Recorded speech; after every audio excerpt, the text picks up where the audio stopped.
Click. Yep, it's a 6-shooter Hickok 45 with a Model 66 Smith & Wesson. It's a 66-8, and that means it was made recently, okay? And a Combat Magnum, 2 3/4 inch. Oh boy, K-frame. If you have been in the shooting world for very long, and I have to confess to having been here for a while, K-frame is one of the holy grails, I guess. And the Model 66 is definitely one of the holy grails of revolvers, going back from 70 into the 80s at least. And now it was manufactured up in 2005, I think, the original 66s. And but it was brung back, quote unquote, brung, bad grammar, in 2014, and that's what this is. Got it dirty already. But it is a Model 66-8, the Combat Magnum, and it's a good looking gun. You've seen some firearms similar to this around here in 44 Special, 44 Magnum and everything, but it's I like the looks of it, I'll have to say. And of course, again, if you like revolvers at all, well, let's say it this way, anyone who likes revolvers has liked them a while. I don't know how you could not like a Model 66. Might not be your favorite, but it just is one of those firearms. I was reading, I think it was on the Smith & Wesson website, said that it was one of, oh, what did they say? It was one of the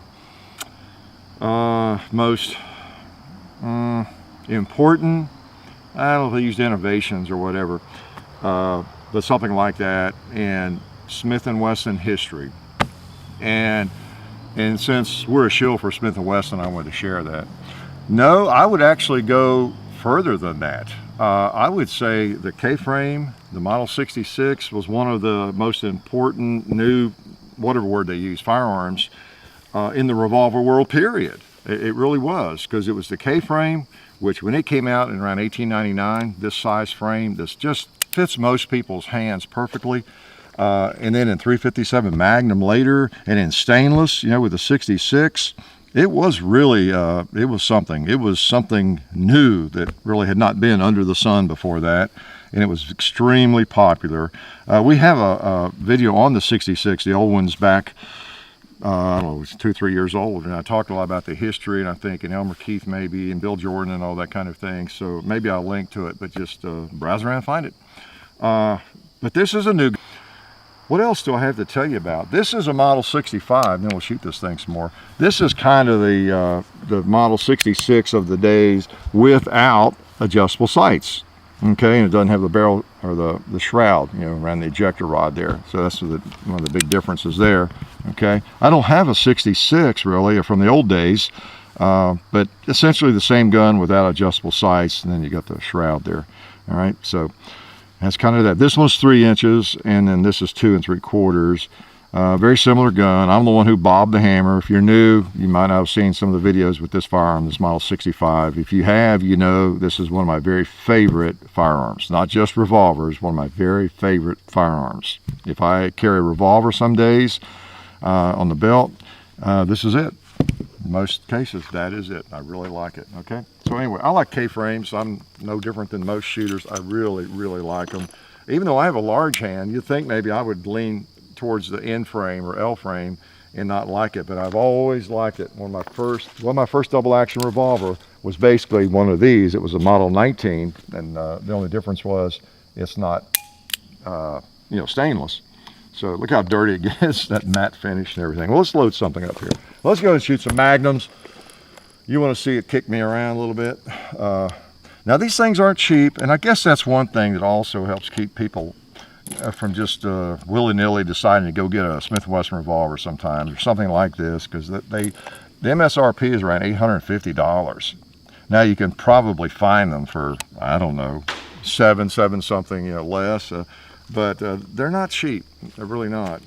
It's hard to make a quality revolver really inexpensively, I guess. A lot of moving parts with a double action especially. Now this one is going to jar us a little bit, and I think you'll see the difference on that 2-liter especially. Yeah. The bowling pin. Oh, how did I miss that? Yeah, knocked him right off. Let's try this target here. What if I could hit the You know what, John? I'm gonna try to hit the bullseye and also that bowling pin back there. I can't see it, but I can see the post it's sitting on. That didn't do it. Ah, that did. What a genius. Let's put another one on there. I'm just throwing lead. I'm sorry, they're all over the target. I'm really not that bad a shot. Boy, those expand. Those are tight. Yep. Model 66. If you would like a revolver and you don't have a revolver, something like this, it doesn't have to be this one, but something like this would be a great firearm for you. You know, as I have done before, I always extol the virtues of the 357 Magnum revolver because you have so much variety. Well, you can see it's right here, these little 38 specials. I won't say you don't know you're firing them, but there's very little recoil, you know, and there's a lot of that kind of ammo out there from all companies. And then you've got all the way up to 180 grain. And you know, I don't know if I've even shot any of those. Let's try a couple of those while I'm into the recoil here. 180 grain. I know these became popular. Oh man, I was doing some silhouette shooting back in the 70s, the 1970s, not the 1870s. And you know, that was a popular weight bullet, you know, to knock down rams and stuff way out there if you were shooting 38 or 357. But I don't even know where they hit. I might throw one at a ram over there. And I was telling John before we started here that with a 2 3/4 inch barrel, I've not messed with the sights too much. I've shot it a little bit. But you get a kind of a wide range of impact based on the weight of the bullet you're shooting, the power factor of it and everything when you get out to any kind of distance. Now up close doesn't make a big difference. So don't expect any serious marksmanship today. Why don't we just try one of these on the gong? Maybe if I can see where I'm missing. Or, not that I'm going to miss, right? Let's see, who knows? Well, I'll hold the middle.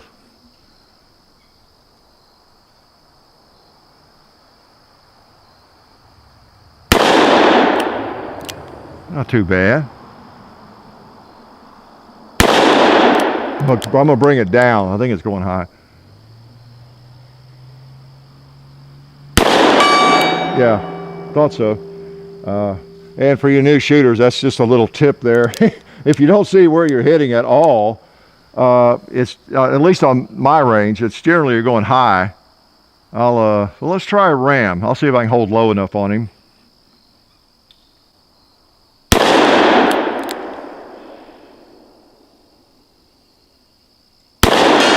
There we go. Roll him over. 180 grains. I got one more. Let's try it on this stop sign. Let's try it on a cowboy. See if we can tell that there's some heavy lead coming out. Got him in the shoulder. Yeah, I've moved him around some. So that's a heavier bolt than you normally see, and 357. Just thought I'd try those. Yep. So yeah, if I'm shooting over there, I can't see as well the misses if they're going high, at least on the gong. But so I'll tend to, okay, I don't know where they're going, but I'm gonna put one in the dirt. If I'm gonna miss, I want to see where it hits, and it helps me do that sometimes. All right, why don't we go to something a lot lighter? You know, I got interrupted by myself there. I was saying that, again, preaching to you about the virtues of 357 Magnum. A revolver like this, you got this wide variety of ammo out there on the shelves from all manufacturers, and you can just shoot stuff that doesn't kick at all. I picked up Magnums, or something that has a little recoil. For defensive use, there's a lot of great ammo, and you can, of course, shoot the 357 Magnums or the 38 specials in it. And there's quite a bit of difference in recoil and, you know, power factor and all that. So the whole family can enjoy one of these. I mean, literally. And they're simple, you know, a revolver, the simplicity of it. Pretty easy to tell whether it's loaded. There's not a lot of springs, at least in magazines and that kind of thing. They have to be working correctly. You can see it's loaded, and you can close up the cylinder. And there's just something about a revolver that's special. Let's shoot the, I don't know if these will even knock them around. The shoot some steel tree there. Yeah, these are pretty weak. I like the red one there. Oh, that's funny. So that illustrates what I was saying, though. because even a 9mm knocks those around. I'll go double action on the stop sign there a little bit. Very easy to control. I'll try a 2-liter. Boom.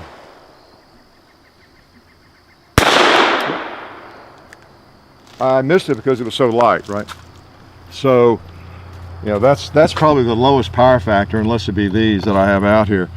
But almost anybody watching, virtually anybody watching, whatever your skill level is or experience with firearms, you would not think, oh, that kicked.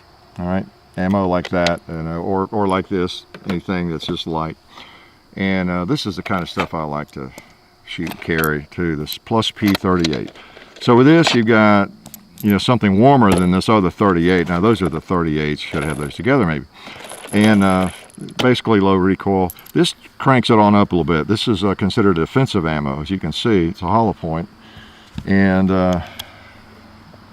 sometimes, as experts, the ballistics experts will point out, you can carry some really hot 357 ammo in a snub nose or short barreled 357 Magnum revolver like this, but you don't really get the velocity that you would because of the barrel being short. The powder doesn't all burn, so you don't really get the advantage of that hot round, other than maybe the recoil.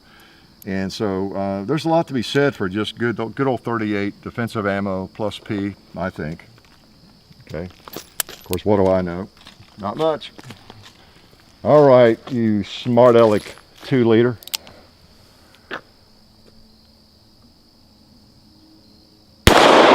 He really is a smart aleck. There we go. I'm gonna go over there and try that big square shoot some steel target, the red one.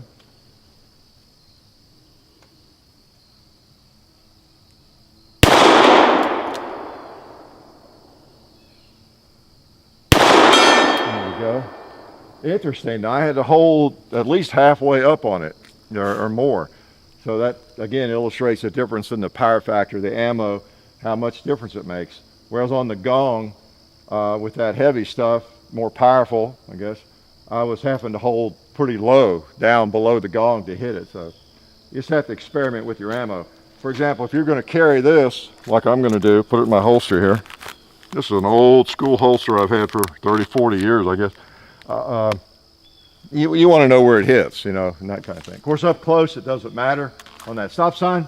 But, you know, it's not going to matter up close, right? Up close and dirty. So, and I guess I'm talking about like defensive use of this partly because it is a small enough handgun. It has a wide variety of uses. Even though you might not prefer a 2 3/4 inch barrel, a lot of people, if you haven't shot a great deal, you prefer a 4-inch barrel at least. But in this barrel length, this makes a pretty nice carry gun if you're going to carry a revolver. It really does. And then plus, it's a pretty nice gun to enjoy at the range. So that's nice. You get a lot of versatility with a handgun. Sometimes people buy a firearm that's just too small, hard to shoot well. And sometimes you're better off to go ahead and get a slightly larger firearm that doesn't recoil as much because it's a little bigger, a little heavier. You can shoot it better, and depending on how you're going to use it, if it's a defensive, you know, home defense or what it is, you're going to carry it, whatever. Because if it's a little bigger, it also doubles as a fun range gun too. And so that's not to be, you know, scoffed at. I love a firearm that is a great carry gun, plus it's fun at the range. There's a lot of advantages to that because you're enjoying practicing with a firearm that you're maybe keeping around for self-defense. And I always try to shoot the same ammo, and I'm, you know, doing a variety of stuff here, but it's always good if you pick out a load that's comparable to your carry ammo. For example, if you were carrying something like that in a plus P38, that's the stuff here, and that was your defensive ammo, it would be good to practice with that. But if it's a hollow point, jacketed and all that, some exotic stuff, it might be fairly expensive. But if you get some old cheap stuff that has about the same recoil, same bullet weight and all that, get the same point of impact at reasonable distances, that makes a lot of sense, I've always thought. Again, what do I know? All right, let's, well, what do I have in here? I've got the plus P, right? Better pay closer attention. Oh no, I put magnums in there, I forgot.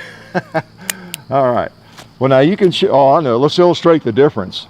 So we shot the lightest stuff, I think, on the tree. Let's put one of these on there. See if it'll knock the limbs around.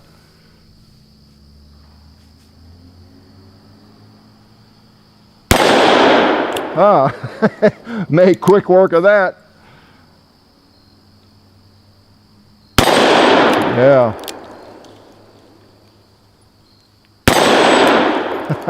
So quite a range. That little red target. Boom. It's hard. I got another bullet. Another round. Yeah. So with this grip, you know, it doesn't really hurt you. It feels fine. I could shoot the whole box of that and it wouldn't really bother me. It's pretty stout stuff, but not a big problem. So before I shoot it again, if I shoot it again, what else do you want to know about it? Okay, I'd already told you that. You weren't listening. MSRP is around $850. Come on, listen, pay attention.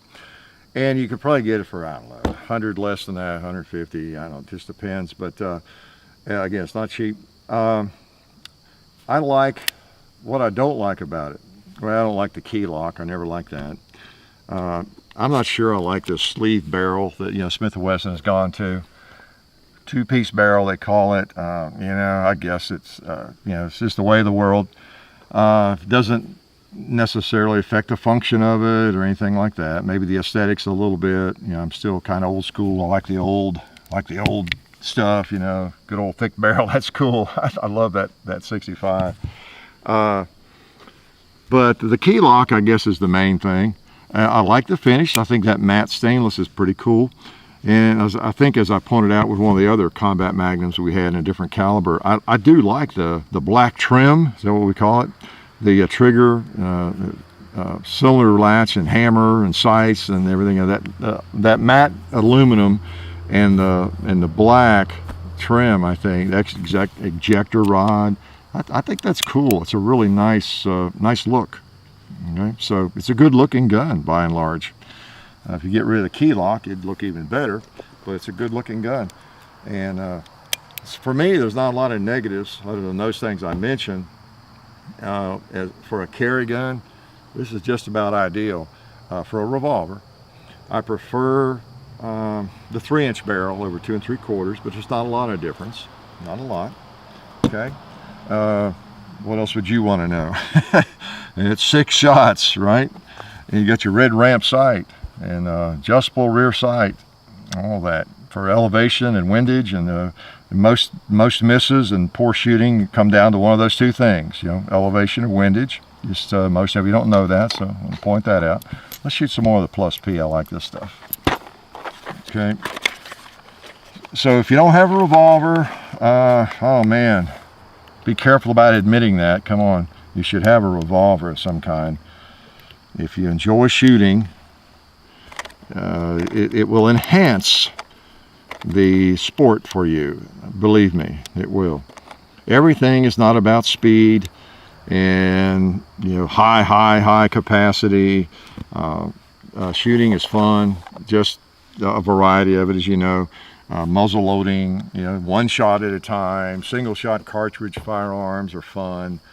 Double barrel shotguns don't hold but probably 2 rounds, you know. Well, wait, we got a double barrel, holds more than that pump, don't we? Don't get too hung up in the capacity, because you're missing out on a lot of the fun. Okay, so I've got my carry ammo in here. So let's go ahead and do that one more time. I normally don't use a snap holster like that, but that one just is. It does fine. I use this around the farm, so I use it anywhere sometimes. And I think that it's about time to stop all this foolishness, so let's shoot the stop sign, okay?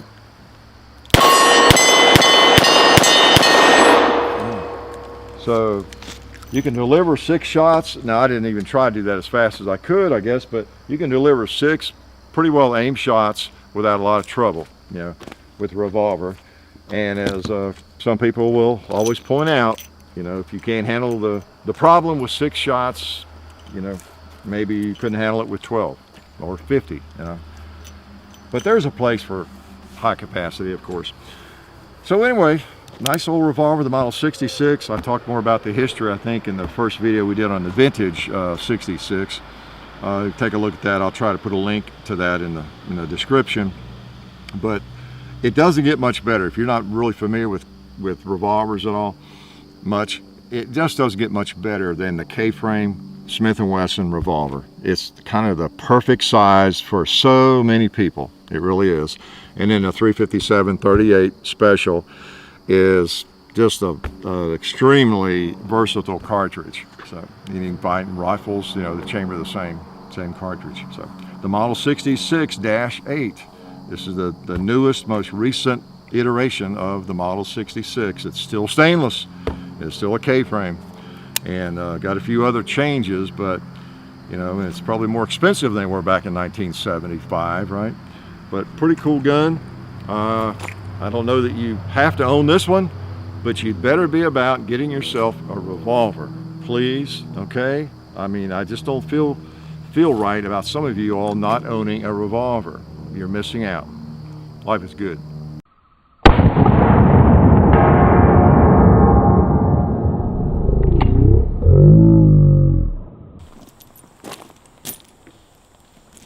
Oh man, you guys watched that whole video? Well, I'm not one to judge, but while you're here, I wanted to let you guys know about our friends over at SDI, the Sonoran Desert Institute.